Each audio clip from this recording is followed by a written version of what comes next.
All right, before we get into section 8 for trig substitution, which I'll do in another video, I need to do a little preview with you. I want to show you how to convert every trig function if it was squared.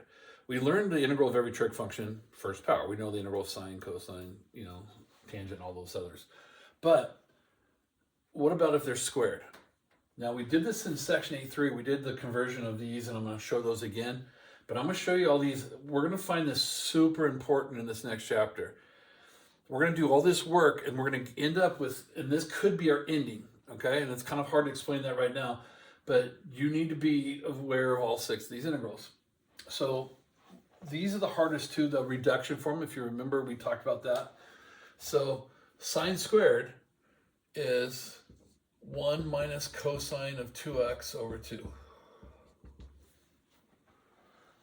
So this 2 is underneath both those. So you could treat it like that. So I got 1/2 x sine 2x. That's a 2 over 4. So some people go, oh, I'll just memorize the integral of sine squared. It's 1/2 x minus sine 2x over 4. Okay, fine, but I'd rather just memorize how to do it. Cosine squared is the same thing. It's 1 plus cosine 2x. Again, it's all over 2, and you can separate the 2, and so you have 2 integrals here. And you get 1/2 x plus sine 2x over 4. So obviously the only difference is the sign, okay? Now tangent squared, people get tangent squared a lot. Let's say we're doing homework and we got and people are like, I don't know what to do. I've given this as a test question board, and people put question mark. Well, you use our identities. Remember our identity that converted the sine squared to secant squared. So tangent squared, remember, was secant squared minus 1. So if I switch this to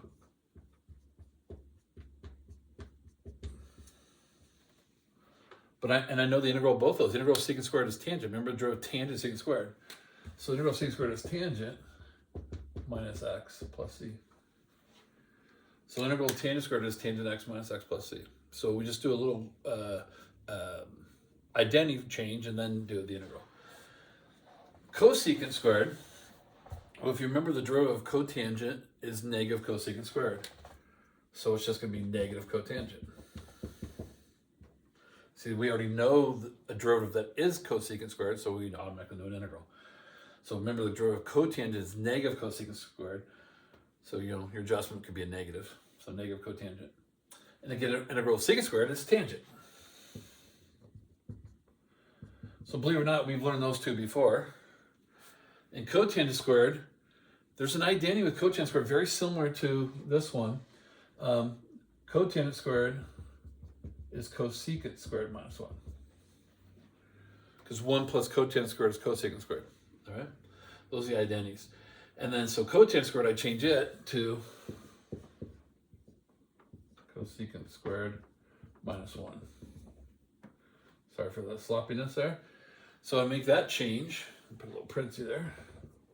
So integral cosecant squared we did earlier, negative cotangent. Let's see. And that's the 6, the trig functions. Let me show you, my eraser fell. Let me show you guys a little trick with identities. I may have shown you this before.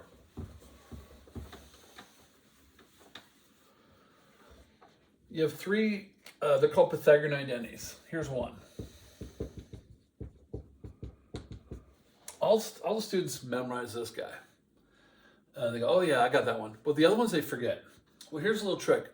Divide every term by cosine. Cosine squared.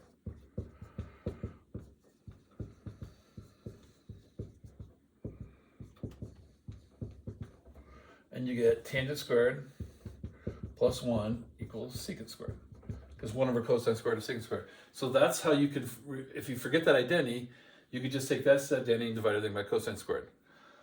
Also, instead of doing this, you could divide everything by sine squared.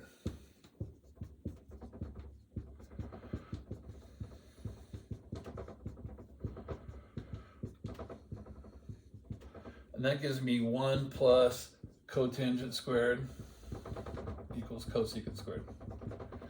So you could just do that quick. If you forget what the formulas are, start with sine squared plus cosine squared equals 1 and do that quick division. And then you go, oh yeah, there's my identities. So you can see cotangent squared, cosecant squared minus 1. All right. So all that stuff is going to be useful, our trig identities. Now, next video, I'm going to show you how to do 8.4 trig substitution.